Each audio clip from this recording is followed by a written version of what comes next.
Olá, devoradores de livros, tudo bem com vocês? Espero que sim.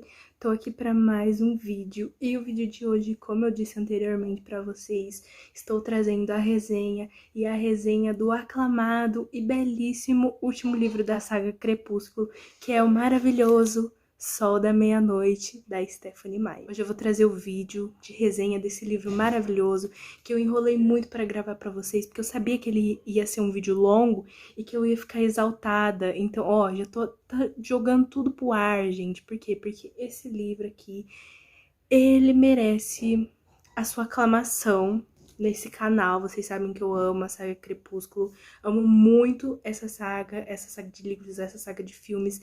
Então, essa resenha vai ser muito especial, porque é como se fosse... Ele é como se fosse Crepúsculo, né? O primeiro livro na versão do Edward. Então, assim, estou animada para trazer essa resenha para vocês.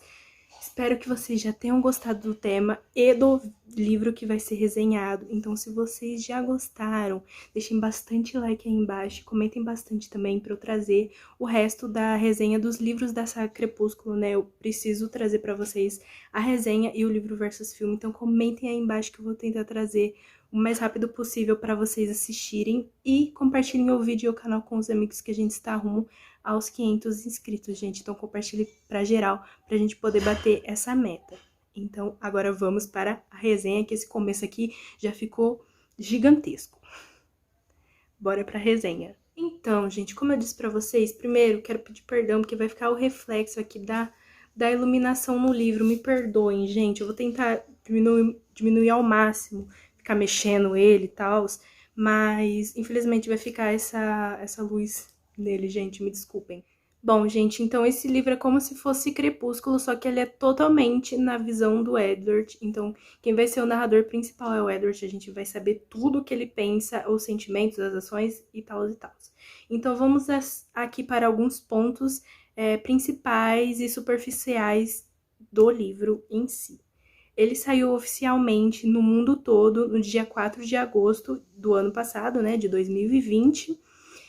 Foi o seu lançamento mundial. Ele possui mais ou menos 736 páginas, que é bem mais que em Crepúsculo, né? A gente vai ver essa diferença.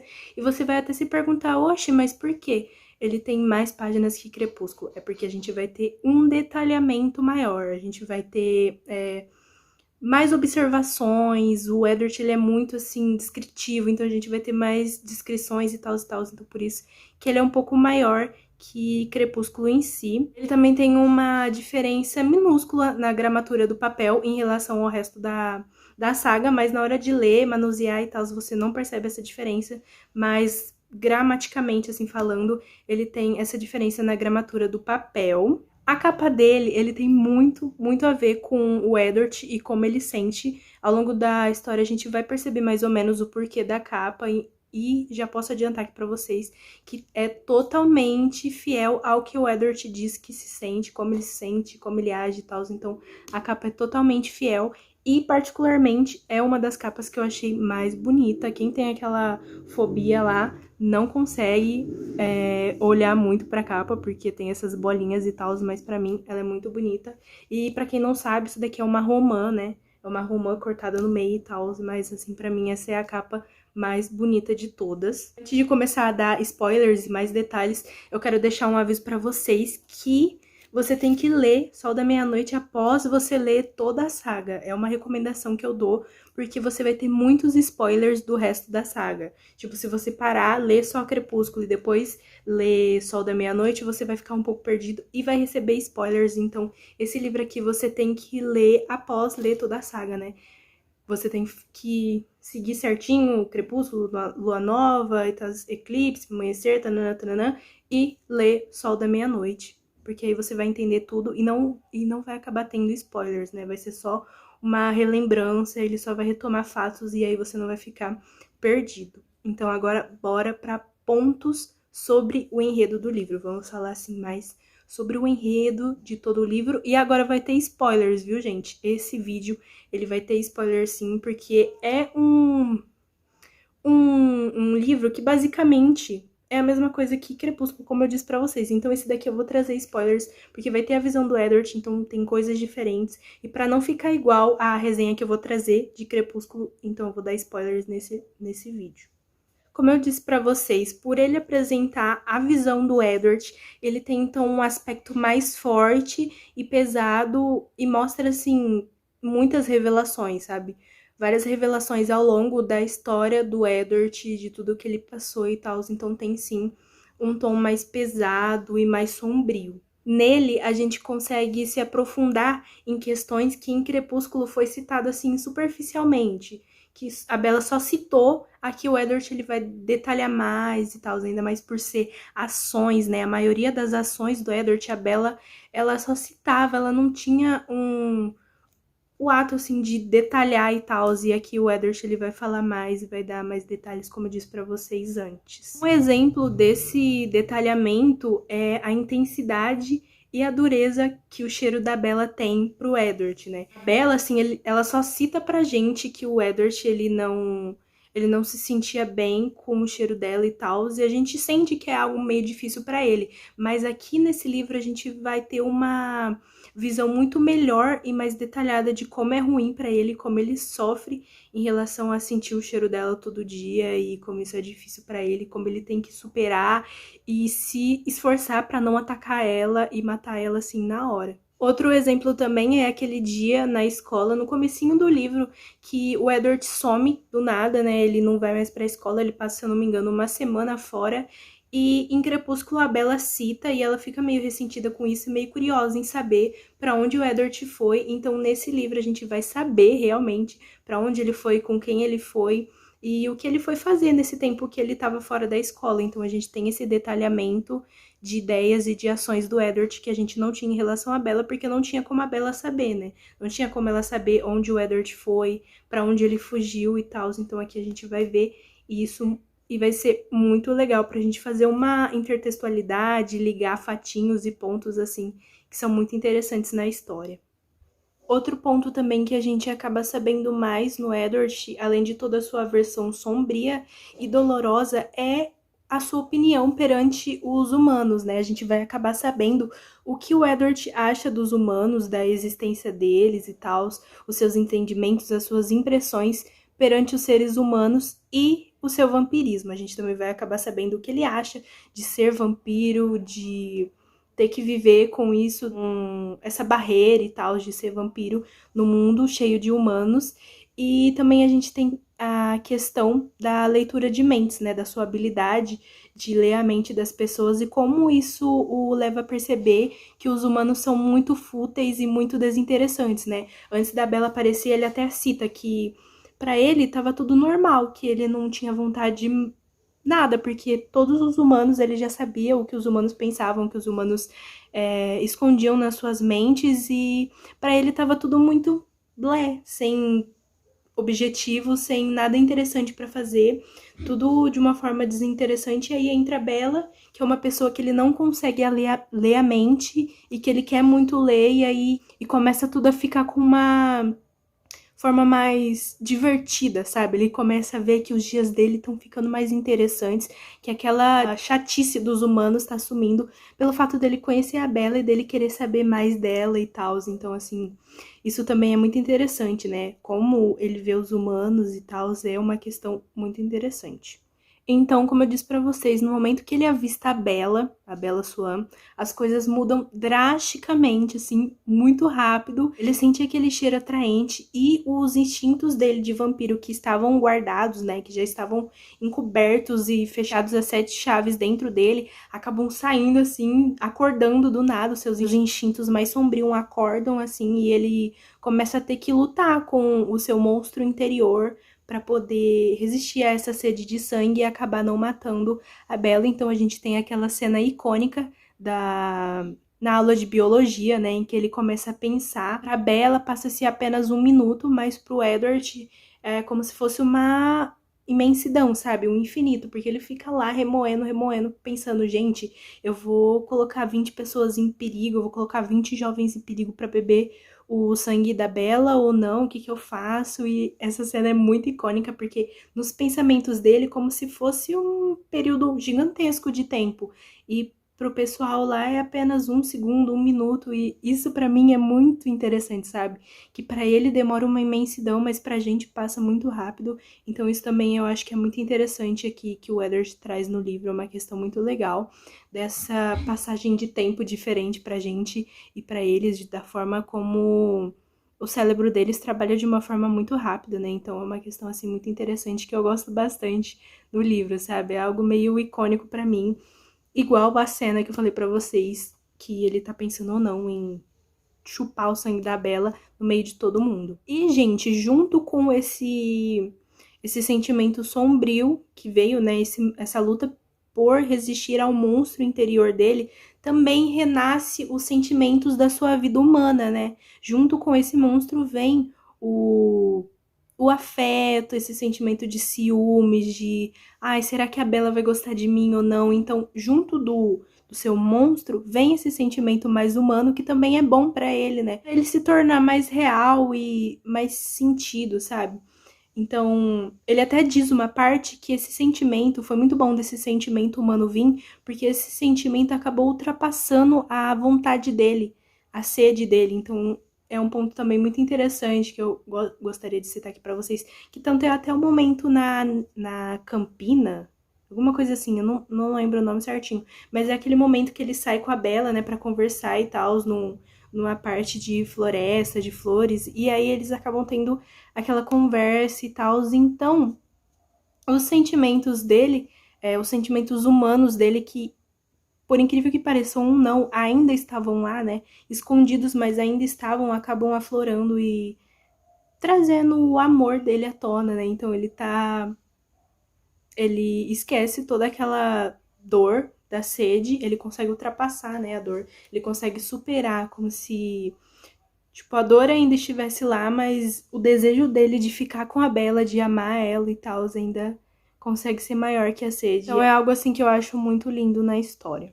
Ele acaba se vendo como um herói, né, no lugar do herói. Então tem até uma frase, assim, que eu coloquei aqui no roteiro pra vocês, que é assim, ó: ele se vê transformar o herói no lugar do vilão, o protetor no lugar do assassino. Essa frase que eu escrevi aqui pra vocês representa tudo que o Eddard sentiu.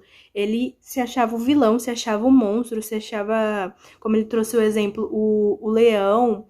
Então, assim, quando ele vê que ele pode se transformar no herói, né, por todas as coisas que a Bella passou, por elas dificuldades, pelos acidentes de quase morrer e tal, ele vê que realmente, pra Bella, ele não é o assassino. Ele pode tomar o lugar de um herói, ele pode tomar o lugar de um protetor. Então, essa frase, assim, também explica muito o que o Eddard acaba sentindo e o que ele acaba trazendo pra realidade, pro convívio dele com a Bella. Então, como eu disse pra vocês, a capa também tem tudo a ver com isso, de dar uma chance. E também tem o exemplo que o Eddard cita a todo momento na história, né, que é um mito da mitologia grega, que é em questão a ligação entre Hades e Perséfone e a Bella e o Eddard. Ele diz que esse sentimento que ele tem com a Bella é parecido com o que Hades e Perséfone têm.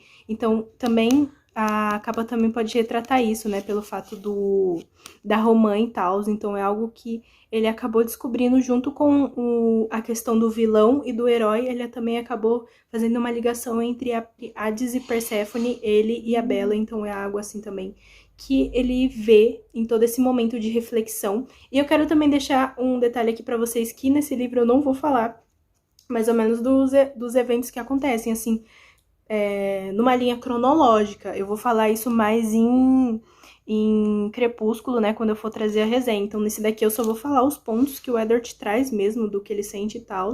Eu não vou falar muito da sequência cronológica de ações, pra deixar bem claro aqui pra vocês. Bom, gente, então, como eu disse pra vocês antes, o sentimento de humanidade do Eddard junto com a sua familiaridade e a rotina que ele acabou criando com a Bella, fizeram com que ele desistisse de matar ela, né?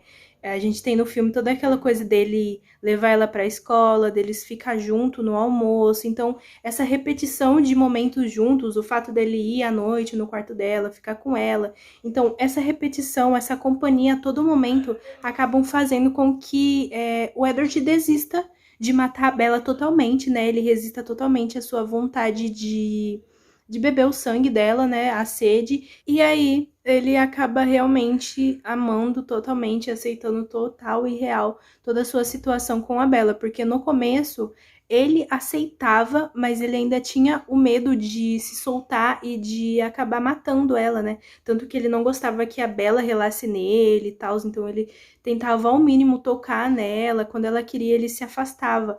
Isso era o começo, ele tava aceitando ele aceitou o amor que ele tinha pela Bella, mas ele não tinha aceitado ainda se soltar, ser ele mesmo. E aí, a partir dessa rotina e dos dias se passando, ele acaba totalmente se soltando, então ele acaba agindo como ele mesmo, ele se solta, ele aceita a Bella tocar nele, ele começa a aprender mesmo a viver com ela, ele começa a regular a forma e a intensidade do toque nela, então ele começa a aprender a realmente agir com a Bella e viver com ela, então ele aceita o amor e eu posso deixar bem claro para vocês que não foi um amor à primeira vista, e sim um amor que veio com o tempo, né? Quando a gente assiste o filme ou lê o livro, ele bate o olho nela e ele já fica meio que apaixonado. Então a gente pode achar que foi um amor à primeira vista, mas não foi. Foi um amor que ele foi aprendendo, que foi criando e crescendo com o passar do tempo, com a rotina. Então sim, foi um amor que veio com o tempo e o fato da gente estar na mente dele também ajudou muito a gente ter essa percepção, né? Como a gente, em Crepúsculo, só tem a visão da Bella e a gente sabe que foi pela Bella em si, foi um amor à primeira vista, pelo Edward não. Pela mente dele a gente vê que foi um amor que veio crescendo ao longo dos tempos, né? Para ela pode até ter sido um amor à primeira vista, mas para ele foi uma coisa mais de ir crescendo devagar, o amorzinho que tava dentro do coração dele foi crescendo devagarzinho, devagarzinho, até tomar um espaço gigantesco. E em relação a isso, a gente também pode citar a questão do físico, né? No Crepúsculo, a gente tem apenas a visão da Bella, então na visão da Bella, a gente vê apenas a perfeição do Edward, né? Em relação ao físico, o que ele é, como ele age e tal. Então, em Crepúsculo, a gente tem totalmente apenas a perfeição do Edward, o fato dele ser inacessível, dele tá em cima e ela tá embaixo, tipo, ele superior à Bella e tal. Então, a gente vai ter só isso, né?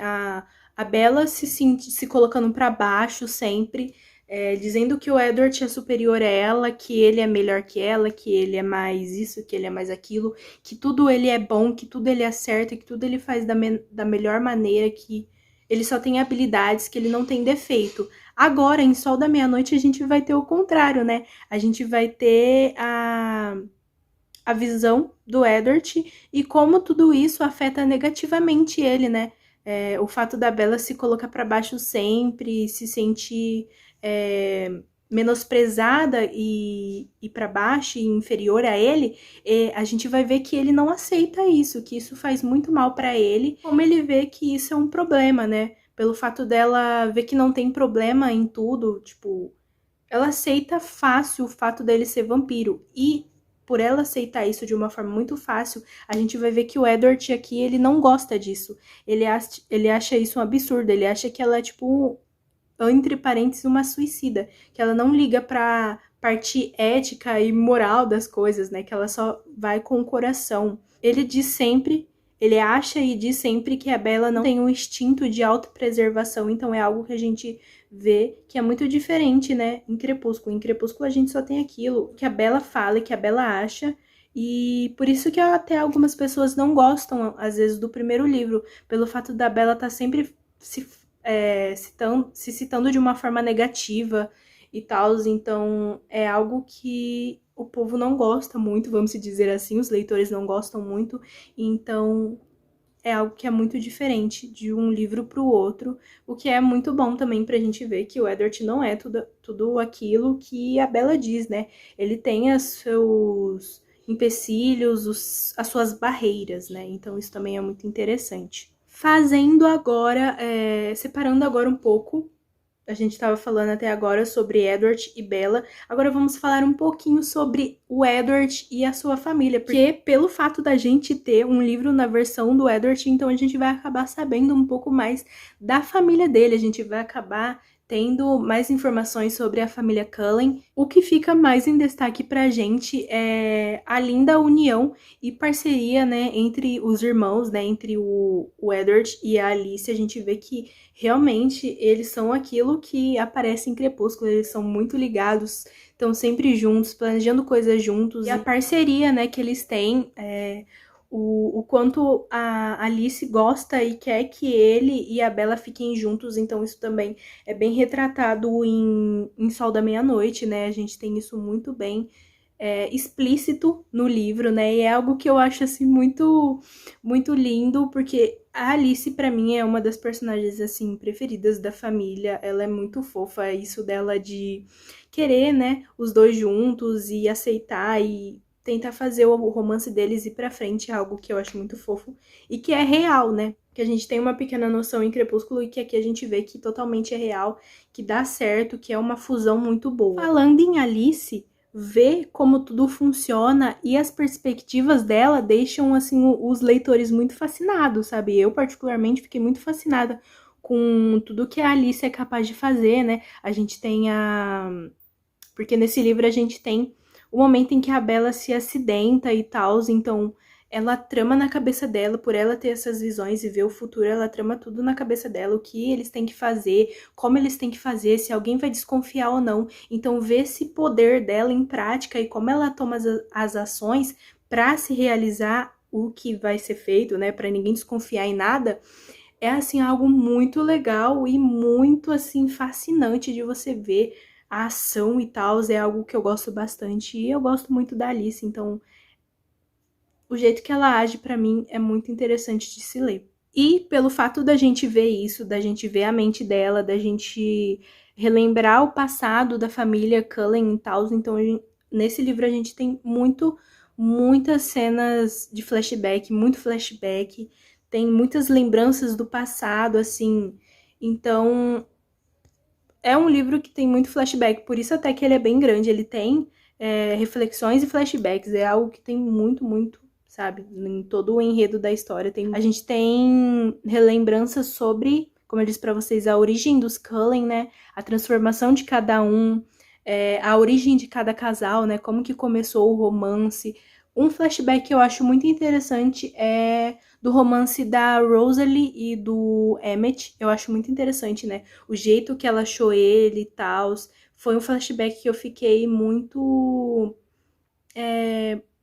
fascinada e que eu achei muito legal, sabe? Que eu não tinha ideia, eu não sabia como a Rosalie tinha encontrado o Emmett, então depois que eu li, eu fiquei sabendo, eu achei assim bem legal. Muito nostálgico também, né? Porque pra quem leu a saga toda e relembrar coisas do primeiro livro é algo muito nostálgico pra gente, porque depois que você lê a saga toda, você não pensa muito na origem deles, né? Você quer saber mais sobre a vida da Bella, sobre a vida do Edward, sobre a vida da filhinha deles e tal, do Jacob.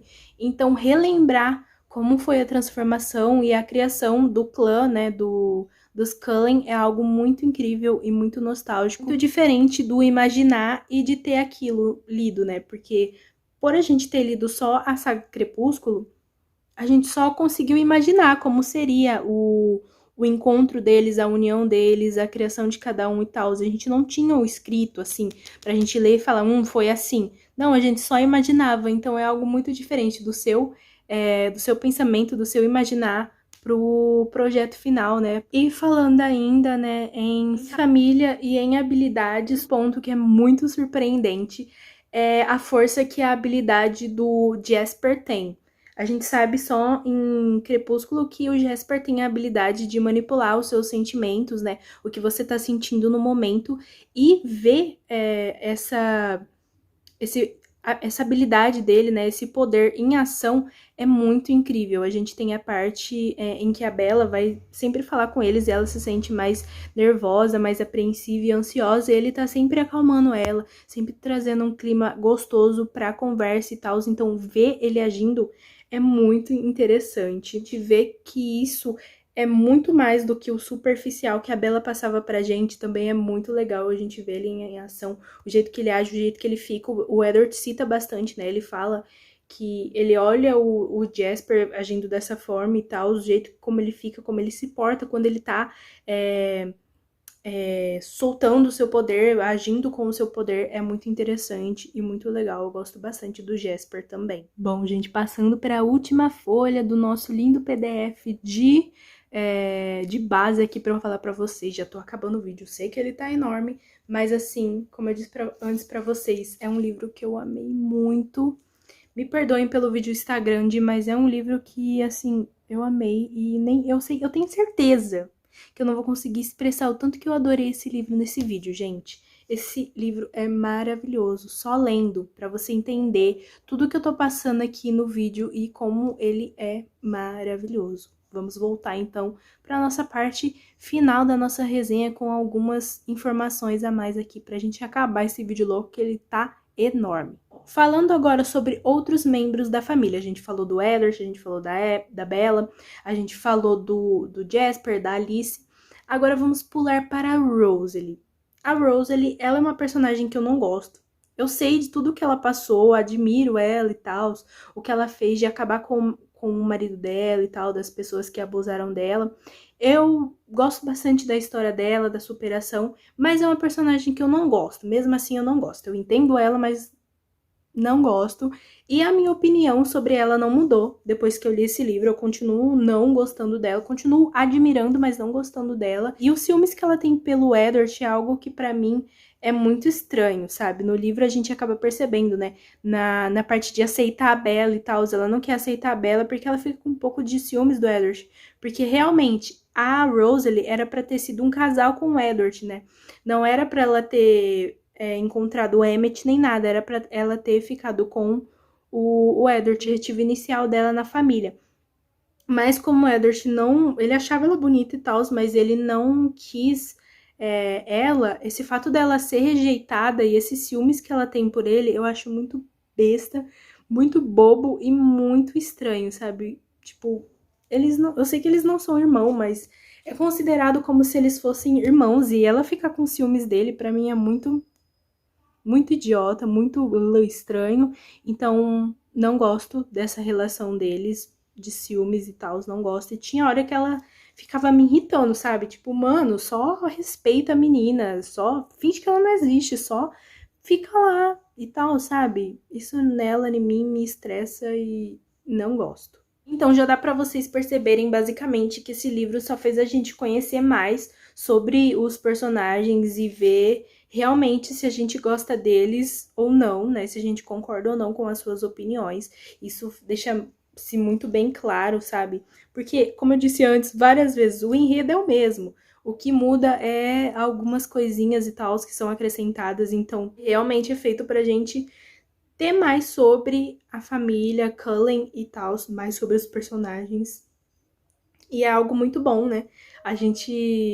Quando a gente gosta de um personagem, saber mais sobre não é algo ruim, então, muito bom.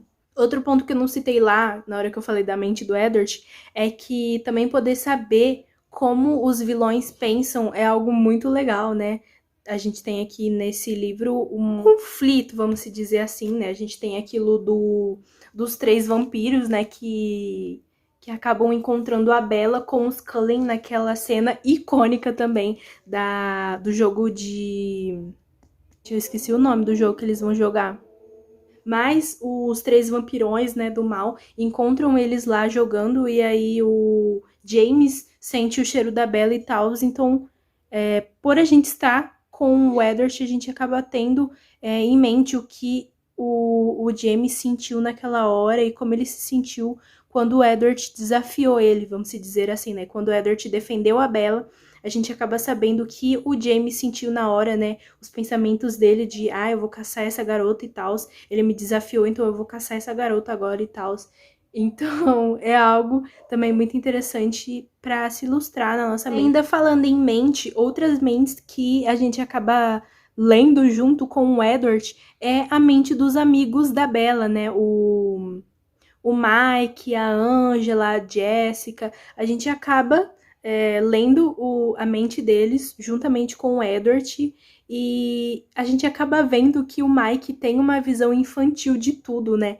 A gente também acaba vendo a inveja da Jéssica, a inveja que ela tinha da Bella, pelo fato de o Edward estar interessado na Bella e tal, é algo que a gente vê, e que também é muito engraçado, né, essas picuinhas dos amigos da Bella e tal, com a relação dela, né, do Edward e dela, é algo também muito interessante. A gente vê a mente carinhosa e fofa da Angela, né? A Angela era uma amiga real pra Bella, aquela amiga compreensível, aquela amiga fofa que tá sempre ali pra você. Ainda falando da mente dos amigos da Bella, também é interessante ver como eles observam nela e como o Edward também observa algumas qualidades que a Bella tem que não são apresentadas pra gente em Crepúsculo, mas que são apresentadas em Sol da Meia-Noite, né? Pelo fato do Edward ler a mente dos outros e tal, e dele ter uma visão mais sofisticada e mais normal da Bella, é interessante ver algumas qualidades que ela acaba não citando no livro, né? Algumas qualidades de si, que nem o fato dela se colocar no lugar dos outros, né? Dela sempre colocar os outros em prioridade, dela nunca ser prioridade para si, dela ter um amadurecimento muito grande, né, em relação à mãe dela, porque ela teve que amadurecer bem rápido pelo fato da mãe dela ser uma mãe mais infantil, não ter tanta noção das coisas, então a gente acaba tendo isso, essas qualidades da Bella que em Crepúsculo foram apagadas e em Sol da Meia-Noite são totalmente realçadas pelo Edward. O ponto final, assim, que eu quis deixar aqui pra vocês da relação do Edward com a Bella é que a única e exclusiva coisa que fez com que o Edward visse a sua própria existência de uma maneira diferente e mais leve foi a disposição da Bella ficar com ele, né? Esse é um ponto que podia ter citado lá em cima, mas que eu quis deixar pro final, porque é um ponto, assim, gente, que fez tudo no livro. No momento que o Edward viu que a Bella tinha aquele instinto que ela não ia deixar o Edward de forma alguma, depois que ela sofreu tudo aquilo, que o James quase matou ela, depois de tudo, lá no hospital, na hora que o Edward viu que a Bella, mesmo machucada, mesmo tendo ficado ferido por causa dele, né, porque ele sempre fala agora no final do livro, depois do James ter pegado ela, depois do James ter feito tudo aquilo com a Bella, ele vê que ela não desistiu dele. Então, nesse momento, ele acaba tendo total certeza, né, que a Bella não ia desistir dele. A gente vê que em um primeiro momento, né, nesse final do livro, a gente já tá falando agora do final do livro, mas nesse primeiro momento a gente vê que o Edward, ele não quer deixar a Bella, né? A gente sabe que em Crepúsculo, no final do livro, o Edward, ele tá meio estranho. E nesse livro a gente acaba tendo total certeza. Por que ele tava meio estranho com a Bella? Ele estava planejando de abandonar ela, né? De deixar ela. No começo, ele tenta relutar com essa ideia, né? Porque, como eu disse anteriormente, ele tinha reconhecido que a Bella não ia deixar ele de forma alguma, né? Ele acaba tendo total certeza e caindo em si de que eles são dois carentes e inseguros que não conseguem viver longe um do outro, né? Ele tem total certeza disso e ele acaba acreditando e ele quase aceita isso. Só que aí, no final desse livro, a gente tem a total certeza que o Edward vai deixar a Bella, né? Que a gente sabe que em Lua Nova, que é o segundo livro, depois de Crepúsculo, o Edward vai embora. Então, nesse livro a gente tem a certeza disso. E termina com essa única certeza, a única ponto, assim, pronto e real que o Edward tem é que ele vai abandonar a Bella. Então, ele vai fazer de tudo para juntar forças para deixar a Bella em segurança e longe dele. Então, como eu disse para vocês, no final, o Edward, ele aceita tudo, mas ele ainda se sente ressentido em relação a deixar a Bella. Ele quer deixar ela porque tudo aquilo que aconteceu do James e tal, ele tem certeza que foi por causa dele. Então, ele acha que a Bella vai ficar melhor sem ele, mesmo ele sabendo que ela não quer desistir dele, ele acha que a Bella vai ficar melhor sem ele, e aí ele opta por deixar ela, né? Pra ela, ele fala uma coisa, mas na mente dele ele tá falando outra e prometendo outra. Então, foi essa a nossa resenha. Espero que vocês tenham entendido mais ou menos um pouquinho. Eu acho que ficou um pouco perdido e solto as coisas, mas deu pra entender bem como esse livro é cheio de coisas, cheio de informações, de novidades, de retomadas de assunto, e é um livro maravilhoso. Eu amei demais a leitura e fiquei super com vontade de ler mais livros da Stephenie Meyer na visão do Edward. Fiquei super com vontade, mas infelizmente a autora falou que esse projeto não vai continuar. É um projeto que eu ia gostar muito, eu super leria, super iria querer os outros livros. Acho que seria muito interessante, né, ter toda essa versão das ações e das histórias dos livros, né, pra saber, tipo, o sofrimento dele em Lua Nova. Acho que seria muito interessante. Mas, infelizmente, a autora não vai continuar com os livros. Entretanto, esse livro foi maravilhoso. Espero que vocês tenham entendido a complexidade e a perfeição desse livro, porque ele é maravilhoso. Não sei quantas vezes eu falei essa palavra aqui, mas esse livro é espetacular. Então, gente, deixei um pouquinho o livro de lado, porque minha mão já tava doendo. Mas então, foi esse o vídeo de hoje, foi essa nossa resenha. Espero que vocês tenham entendido. Eu vou dividir tudo certinho em partes para vocês entenderem melhor, porque nesse vídeo eu não quis trazer, né, o enredo mais ou menos do que acontece na história, porque vocês já têm uma noção, né? É a mesma coisa de Crepúsculo, é a Bella fugindo do James, é aquilo, aquilo outro e tal.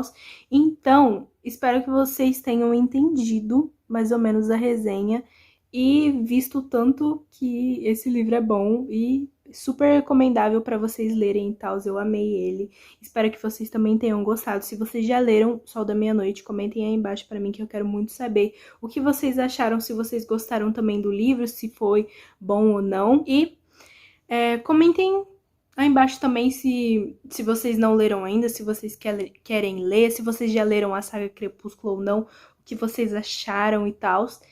E deixem bastante like aí embaixo também, compartilhem o canal e o vídeo com os amigos, que a gente está rumo aos 500 inscritos. Então manda pra geral, manda para suas amigas, amigos que gostam de Crepúsculo, manda aí pra todo mundo, pro povo ver o que eu achei de Sol da Meia-Noite e as informações extras que o livro traz. E é isso, gente. Eu vou trazer, sim, mais resenhas pra vocês. Vou trazer a resenha e o livro versus filme, como eu disse antes, do resto da saga. Eu vou trazer, sim, pra vocês. Preciso reler os livros e tal. Então, é isso. Espero que vocês tenham gostado da resenha. Nem falei nada, né? Mas esse livro eu também marquei bastante. Teve várias partes interessantes e reflexões interessantes do Edward. Então, eu marquei ele bastante até. Ó, eu marquei que esse marca-página vermelhinho. Nem falei pra vocês, nem dei um look no livro todo, ó. Deixa eu dar um look bem rapidinho pra vocês verem, que o vídeo já está enorme, mas olha, ele segue toda a estética do resto da saga, gente. Então é isso, se inscrevam aí no canal, um beijão e até o próximo vídeo. Tchau!